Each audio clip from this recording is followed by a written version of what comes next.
Oh, okay. Go ahead. Uh, hey, everybody, welcome to our session number three.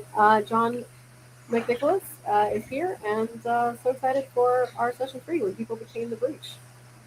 Bringing the stage to you. All right. Thanks, everybody. And Philippine, please tell me if I have any issues. I'm looking at the screen. I'm not really tracking the video per se. So far, Yeah. so good. Looks great. All right. Thanks, everybody. 22 years in the industry. I've been fortunate. I've worked in a lot of fields. I haven't really concentrated on programming or databases. Other than helping them through governance and keeping them straight.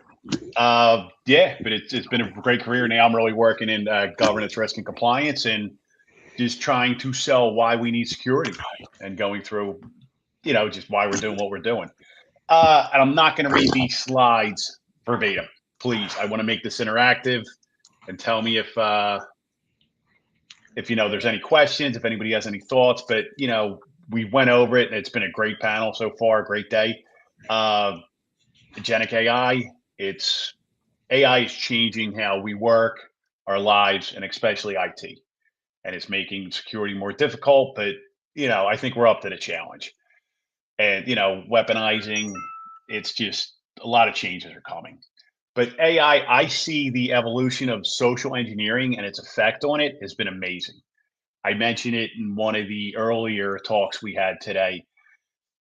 The defenses are getting better. I think the attacks are getting better with AI, but I think the attacks are always easier, in my opinion, because they only have to be right once.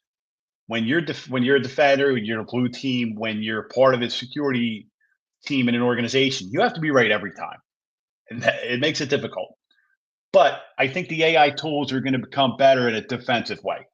They're going to make sure when you go to click on a link, why are you going to some site in Estonia that's been related to a botnet, things like that. I think it will help us, and I'm looking forward to that coming more and more. But what we're dealing with now is the attackers no longer have to struggle with, okay, what am I going to sell this person on? What am I going to try to, sell them on? And it's just our data. They're trying to get our data, and by your Facebook, by your LinkedIn, by your social media, by pictures you upload. And AI is just making it so they can get through all that data and give you something good if you use the right prompts, if you use the right tool properly. They're going to send you something about sports teams you like, people you grow up with, people you know, places you work. And we just have to be real careful of that. And, the hyper personalized researched lures that is going to be is spam, and just the way that AI is really making us vulnerable with social media. And I'm going to talk about the basics because I feel that the basics, if we go back to them, I know everybody loves talking about the shiny tool. Okay, we got this tool. Okay, we got this. If we slow down a little bit, we can decide how we're going to approach this.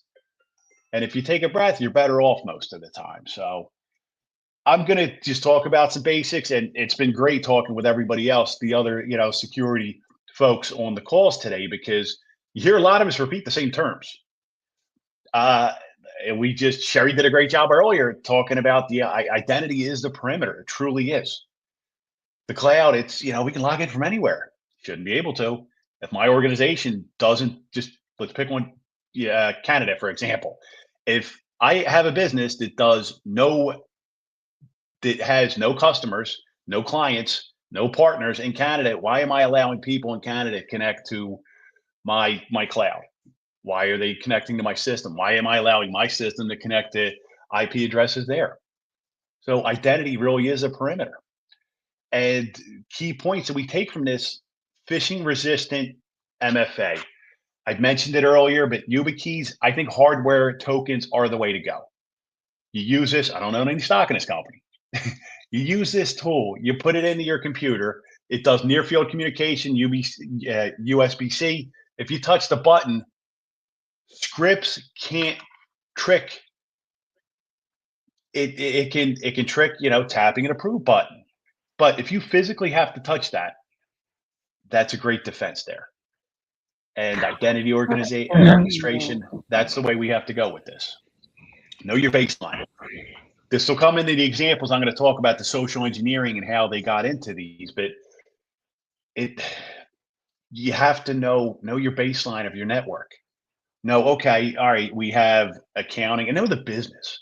Accounting, okay, accounting every quarter they do monthly reports that they send to headquarters. All right, so that's when we see the spike in traffic. It's usually on Thursday afternoons, every 3 months.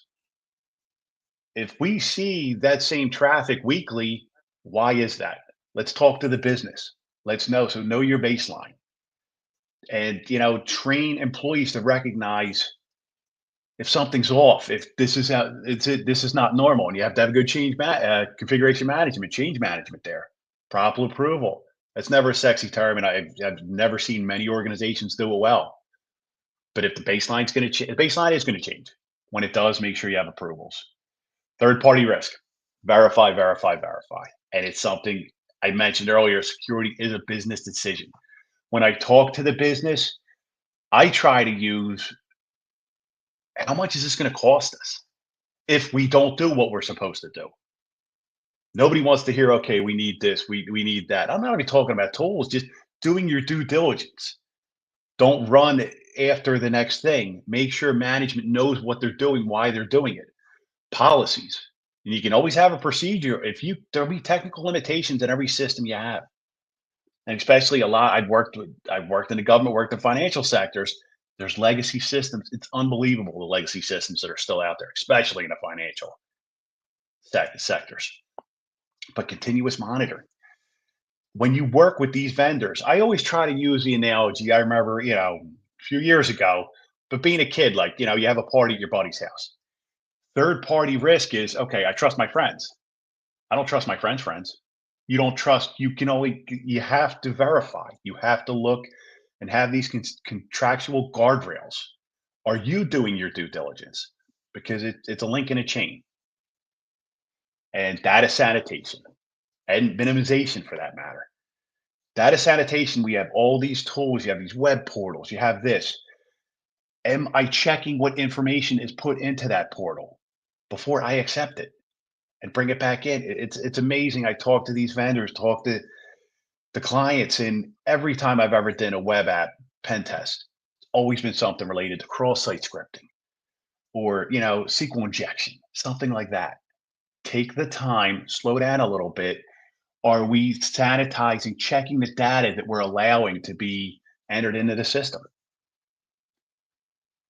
And network segmentation.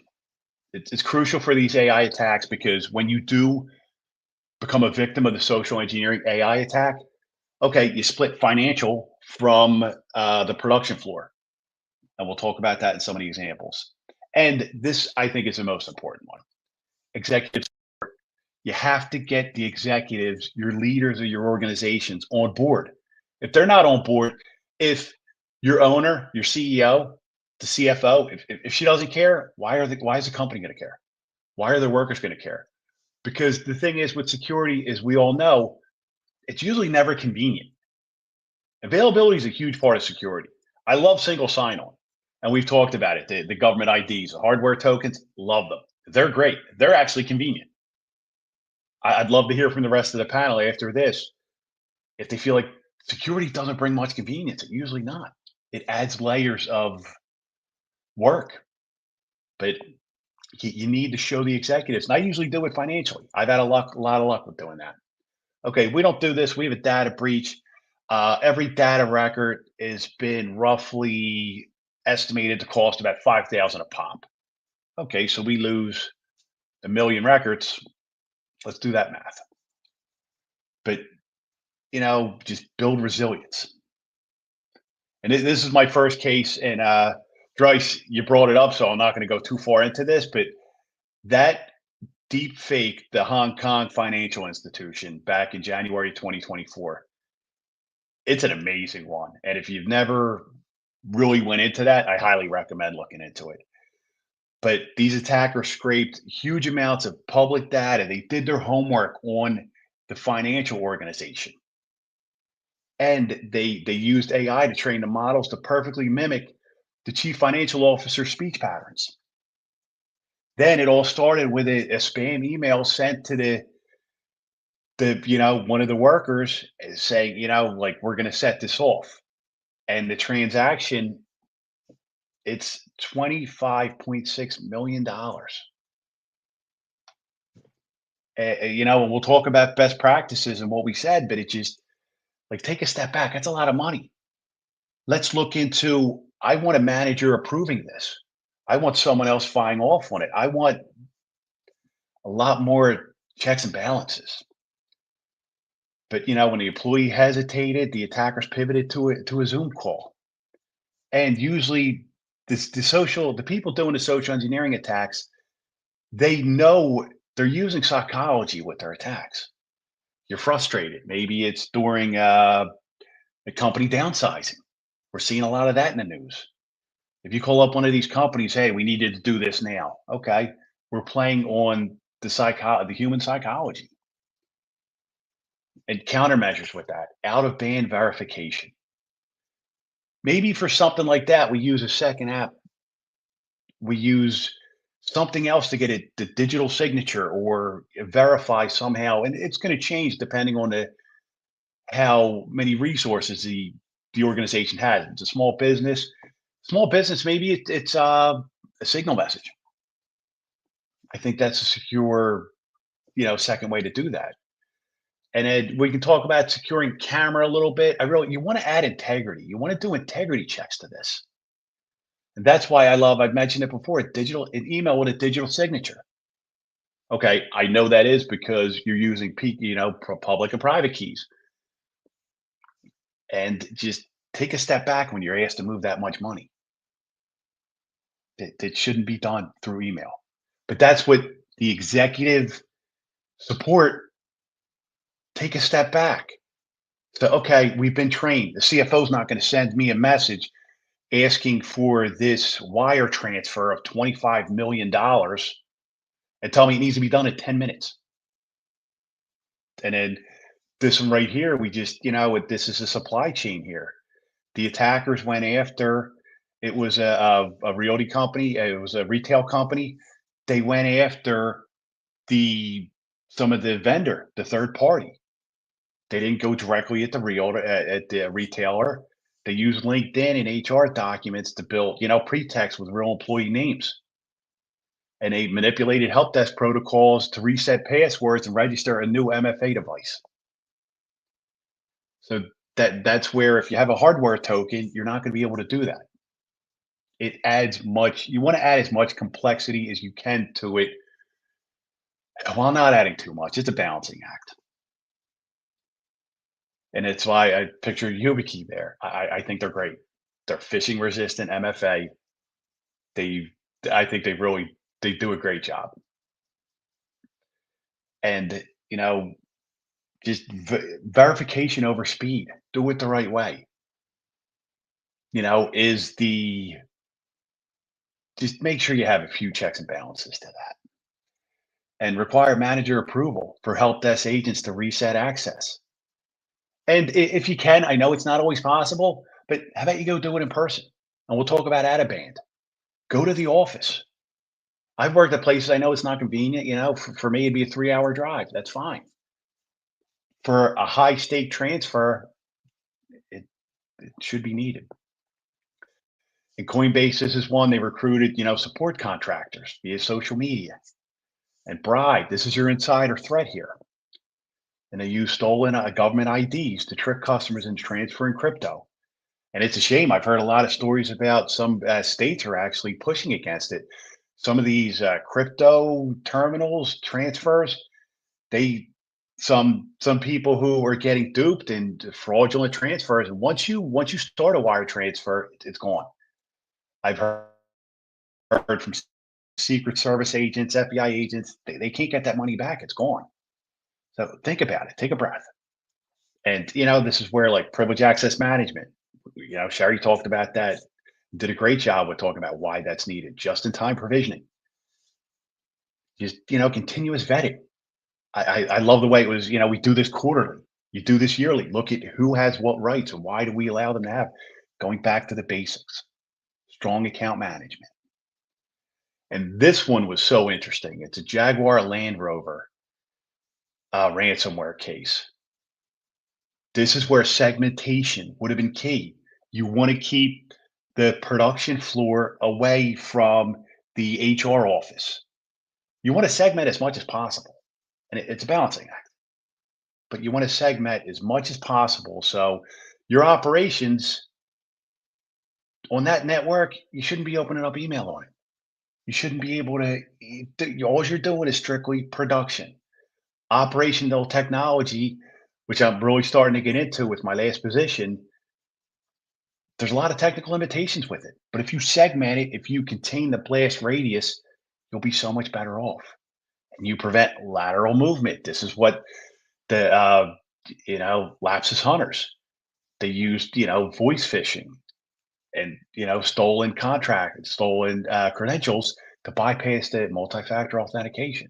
And every organization should be using multi-factor, but that's where you want the hardware tokens, because as we know, SMS text pushes, it's not, and there's some great tools out there with like Google Authenticator. Bitwarden has got a great authenticator. Proton Pass has got an authenticator app. They're the way to go. It's not as good as hardware based, but it's much better than getting a text message. And then, they had the Jaguar Land Rover had to use a kill switch and they came down. It affected the economy of the British government. And just, segmentation would have went. This could have helped. But we talk about true segmentation is the air gapped. That's going pretty hardcore. That's some government usage there. But if it's that important and you want to go to immutable backups, you want immutable production instances if possible. And you'll hear me, with the MFA, with the FIDO2. That's what's great about the YubiKeys and the supply chain risk management. It's just you want to go back to the basics. Did we verify who we're working with? Are they doing what they're doing? And just make sure with the employee training as well, because the technology is getting better and better, but it's the human they're going to go after because we're the most vulnerable. There's no patch for us. There's no patch for human tendencies. I love when I was watching a video a few years ago that these guys were walking into buildings, secure buildings with a ladder and dressed as construction workers. Because people are friendly, they see you carrying something. Usually they're going to try to be nice and hold the door open for you, but you can't. They're playing on your tendency. And I saw another great video where a woman was calling up a help desk trying to get access to her husband's bank account. Eventually, they did because the person started playing sounds of a crying baby, and the person had some empathy from that help desk and allowed them to get in. That's why the human is a great target with AI now, and we have to really just be aware of that. And we can use AI for good as well, not just attacks. Like and just have just ways, even with your family. Where did I think I used somebody's phone to text a family member and asking for, hey, like, what's a pin to this account? And I stopped myself. I was like, don't do that. Have a safe word, especially when you're dealing with family, when you're sending a text or, like if I ever call you and ask for this, you just like have a safe word, if you can call it that. And you want to build integrity into it. And that's what I hope to see technology kept up with these deep fakes, because I did a little research on something with the camera pipe security. It's actually hardware in the cameras that are going to prevent modification and put a hash on the video. I'd like to see that because some of these deep fakes are amazing anymore. And you have to be so careful. But the out of band strategies, that's how to set up secondary communication channels to make sure, and this is a good one where if you get a phone call, the phone numbers can be spoofed so much because I have a number, an area code outside of where I live now, and I know it's spam because usually it's the area code that I used to live in. But You just have to be careful with it. Where even if you get an email from the IRS, I love that one. Well, contact the IRS, contact Comcast, contact them back directly. Don't click on a link but AI is getting it and just they're training on all this data and they're effective. Where before it would have taken like 10 analysts to look over this data and make to target someone for spear phishing. Now it can be done in minutes. And the human in the loop. I know I've heard it talked about before, but I love AI. It's a tool. It's a tool when used properly. But I still think we need the human in the loop for critical transactions. I've heard of people setting up their Claude bot and letting it buy airplane tickets for them. Okay, good luck with that. Just that. Use the AI, set it up in a segment, get a blast zone going, know what it's doing, and slowly go out with it. I've talked to organizations that they've dealt with people that are running these bots in production. Slow down a little bit. It just, and there's ways on the video. Try to, have the people turn their head. Try to, the videos are tough. I would really, I hope soon we can get a good way to check the integrity of them. But I mentioned safe words, and we have to, strategic identity proofing. This is a way that the government did a great job with the CAT cards and the PIV cards. I wish that we had an organization the way signed code. It could verify you are who you say you are. But I think we're a little bit of a way of that. But you know, impossible travel. That's another way to check too. Okay, if you're the chief financial officer, if they're out of an office in London, okay, use technology to make sure. All right, why are they calling from some country in Asia when they're not on a trip? When they're not, just use the technology to identity proof. You just really have to be careful with that. There's another hardening human, and you heard me say about the FIDO2 keys, out of band verification. Maybe you have to go to the office and pick up your hardware token. That's the way to go. Identity threat protection.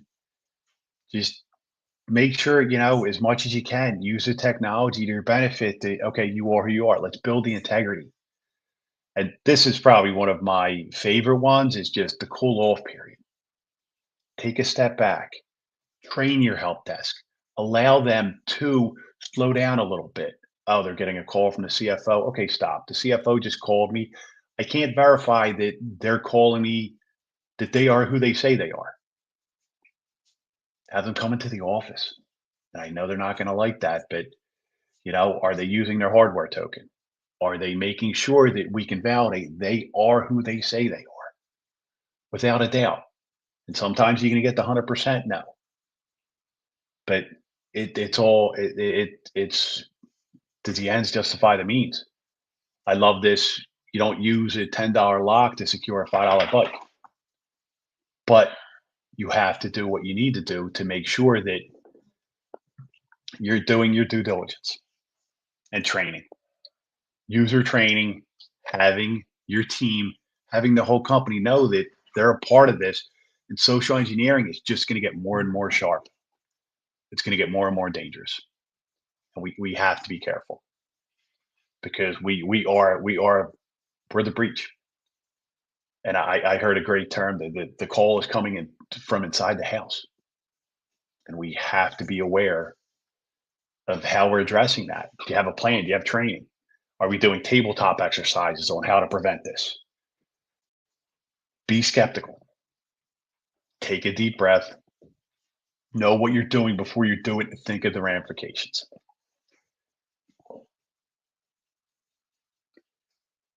And then social engineering is, I feel, probably definitely the number one attack vector. It's about one third of the major incidents now.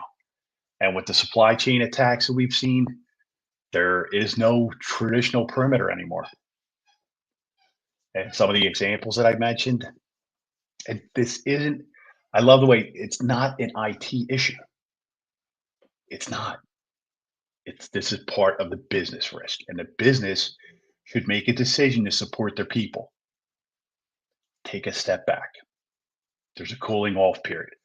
Oh, I'm resetting your password. I'm giving you elevated access. Let's stop for a second. Have we thought about, have we truly vetted this person? Do we know they are who they say they are? Do they need that access? It's just going to get harder. But I think we're in a good spot. I'm optimistic. We just have to just build this into our processes. But it's not an IT issue. This is a human issue. It'll be interesting, but it's just going to get more complicated. But I'm hopeful, and hopefully with your organization support, you can tackle this head on. Well, thanks. I'd love to hear if there's any questions that came up, or if some of the panel has any thoughts.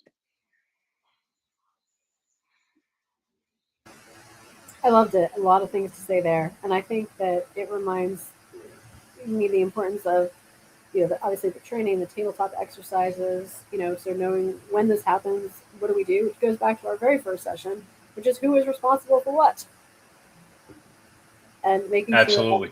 that's really clear to everybody. And I think also with I'm going to get you into the spotlight here. Just give me one moment. I think the other thing, you touched on just so many things that I think are so important because human nature is to be helpful. And customer service reps are trained to be helpful. That's their number one job. And yet they're the front line of defense. And they're not always trained particularly well in having that skepticism. And I don't think they're supported enough. And I don't think they're given enough credit, honestly, because you thought, okay, it's just what are they up against? What are they dealing with? And I have to have that executive support. I truly feel that that's where it all starts, because if I remember being in the military, being a gate guard. It's you're checking everybody, even if you know that's a captain, a general coming across. I'm still checking them. Well, we hear a lot about, and I can put more on that. I mean, academic side is the tone at the top. It's definitely culture and leadership. You definitely have that fact check because like something happened with a casino a couple years ago. Even though you have your unique identifier, which is their employee ID, they still got compromised. So you definitely have to fact check. John, I have a question for you. So my marketing team bought teeth and nail for me installing encryption for their email when they're sending out different POs. Is there another suggestion besides email encryption?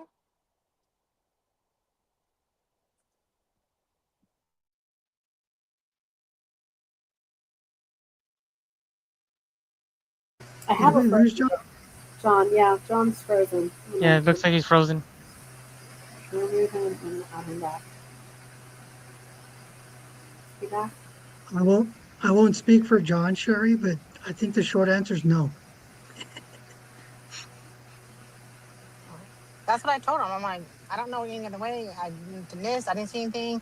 I talked to my colleagues. I'm like, maybe I'm missing something. But when you're dealing with money, we need that encryption installed.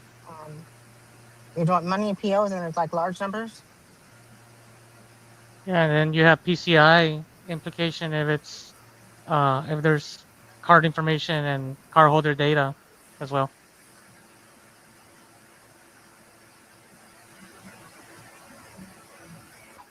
Here he is. He's back. Got that? Yeah. Go figure. It's like unfortunate. So, yeah, Sherry, I'm sorry. I got about the email encryption. Do you think what is there a better technical option? Or I mean, I always think of a procedure option too. And nobody likes to talk about that, but it's kind of like you need to be doing what you're like. I'm a big proponent with the segmentation, and I go years back. Like only do work stuff on work devices, and let's give them a wireless access point. I don't care what you do. That's an HR issue at that point. If you're going to spend all day watching YouTube videos of motorcycles, great. Like I'm going to put that on the Wi-Fi, and I only what you're doing business wise. But I'm sorry, do you mean you thinking of like a technical solution or a procedural, or are they just pushing back because it's complicated? They're just pushing back because there's an extra step in their process. And I'm like, if you're sending something that's confidential, PHI, PCI, HIPAA, the email has to be encrypted. I'm sorry, but I don't know any other way. So I was making sure that I was on track. Like I said, I talked to other peers and other people, and I didn't see any other way but the encryption. No, you have to, and I mean encryption's the best way. It's a confidentiality. You need to establish that. What I like when the business pushes back like that, to show them the cost of the breach, to actually show them how much is this going to cost us when you don't do it.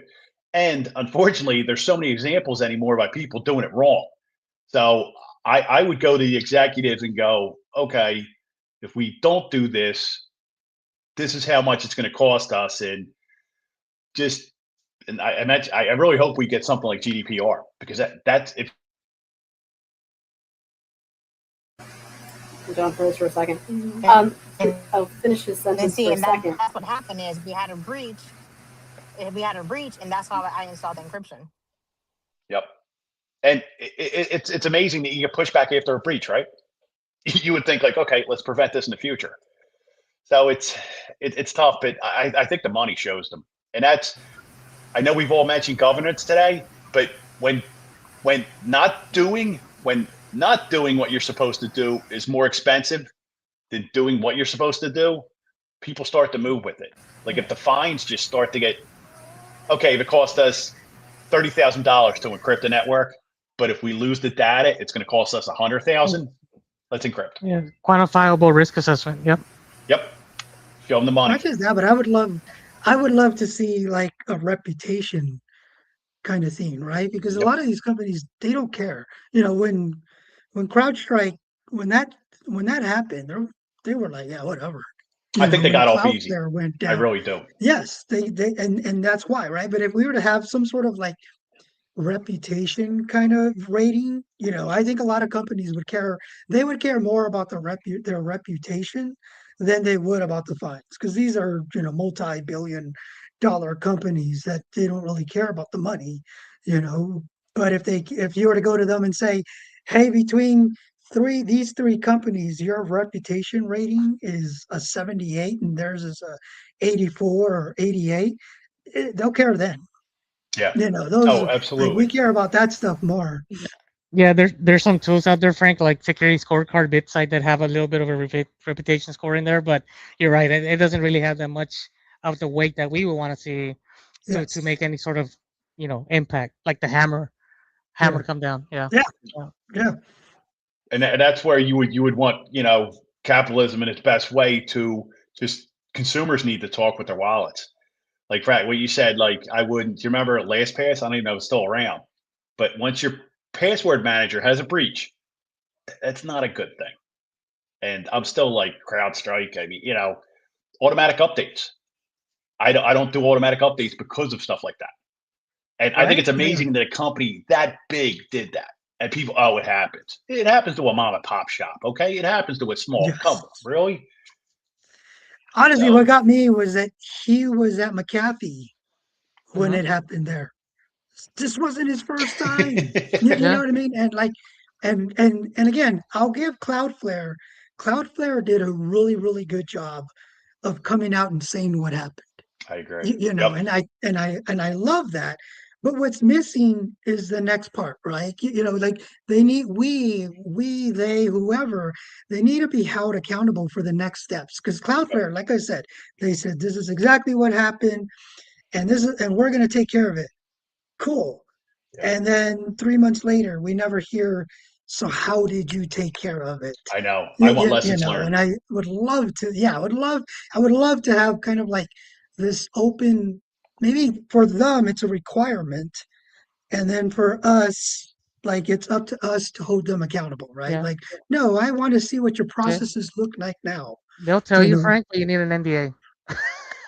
Oh I yeah, mean, no, yeah, right? Which that's, is Yeah. Yeah, which is unacceptable because yeah, if you truly want to be part of the community like they say they are and they want to help, cool, man. Like I said, I totally give you thumbs up for coming out and saying what you did wrong, but let's hold you accountable to so that it doesn't happen again. Yeah, And not due just with diligence. you. Yeah, not just it shouldn't happen again with you. It shouldn't happen again with anybody. Yeah, That I would love to see that kind of cooperation. because when they're that large, they have the resources. They Oh have the yeah, right people. They know what they should do, and I just it shows a lack of. I mean, yeah. due diligence. And I I keep and saying that, but I hate the whole mindset of wow, then build the laws. Like no, we shouldn't have to. Like like we know right from wrong. We don't need to be told right from wrong. So let's do the right thing because it's the right thing to do. I think GDPR is a great start, I think it is but too. it I think it still kind of pisses me off that it was required, right? But Yeah, you bring up a good point. Like, how do we hold them responsible? Because I yeah, think we're from a security mindset. I think they just rush to production.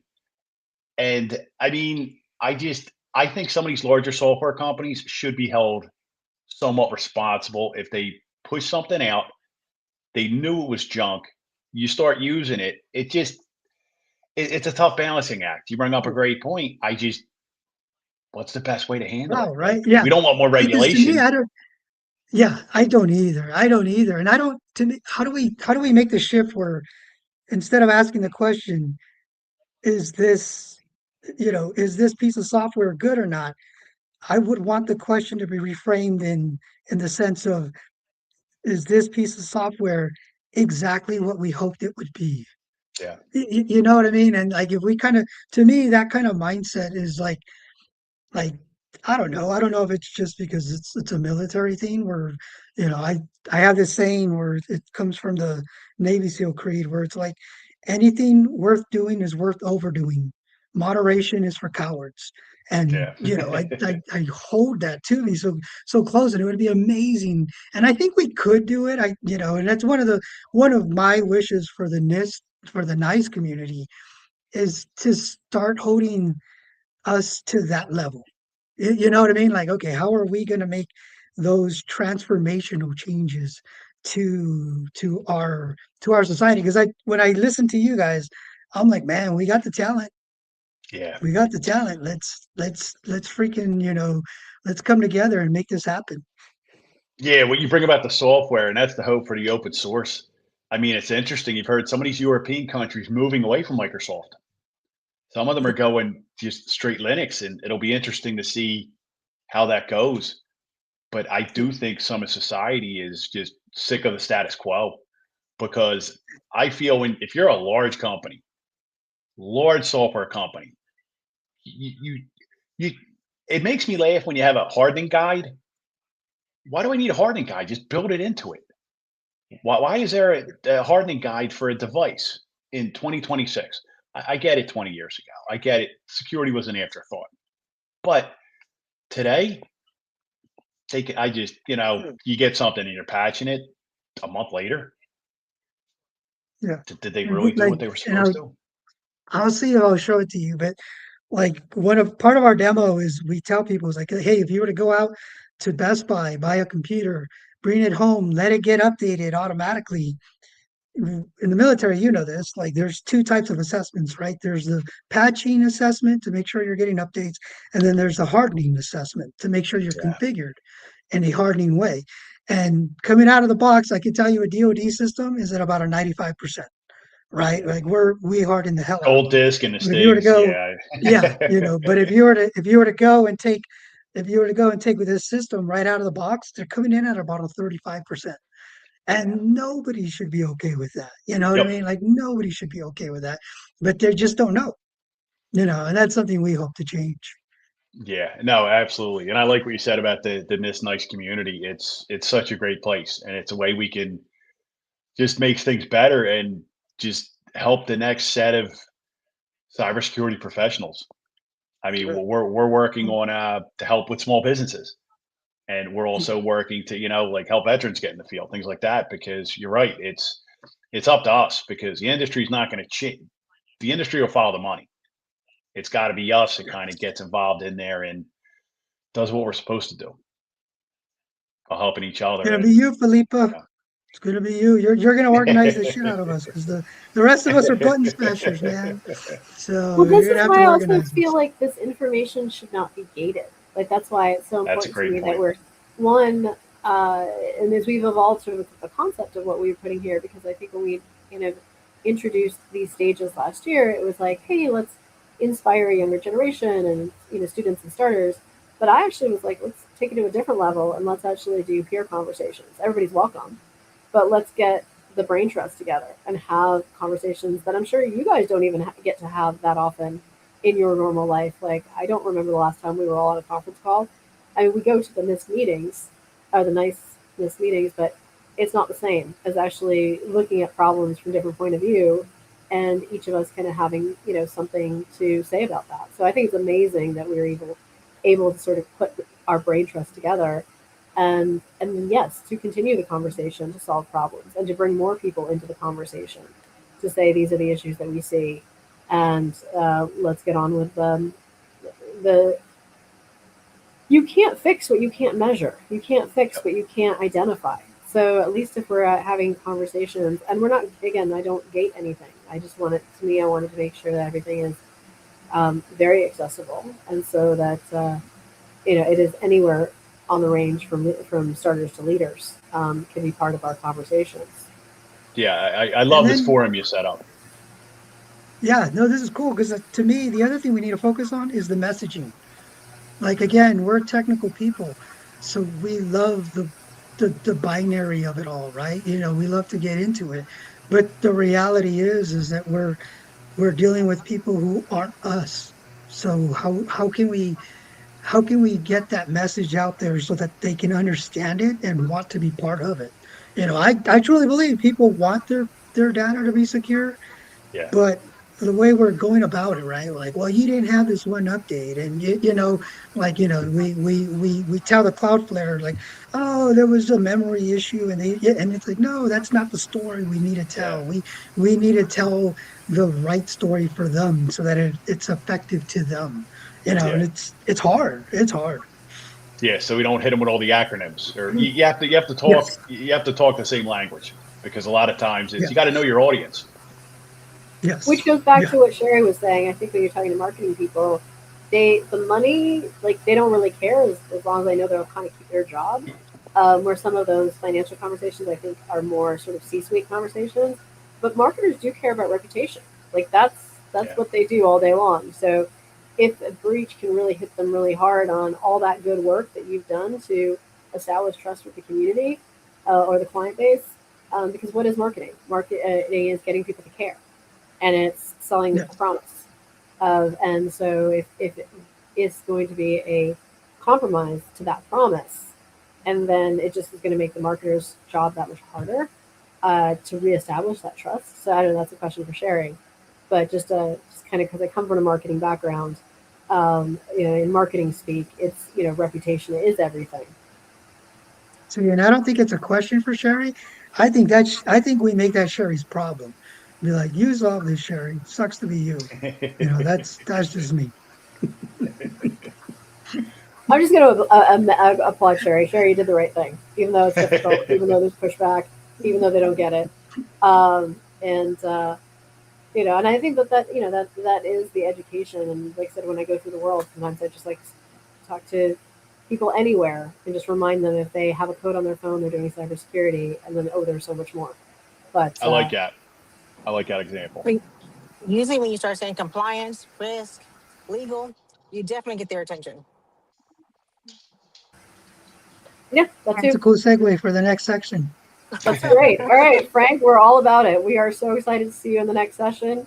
I'm going to go ahead and send out our links right now. We'll You just guys pop there? that in the chat, and then we will very much look forward to seeing everybody in session 4.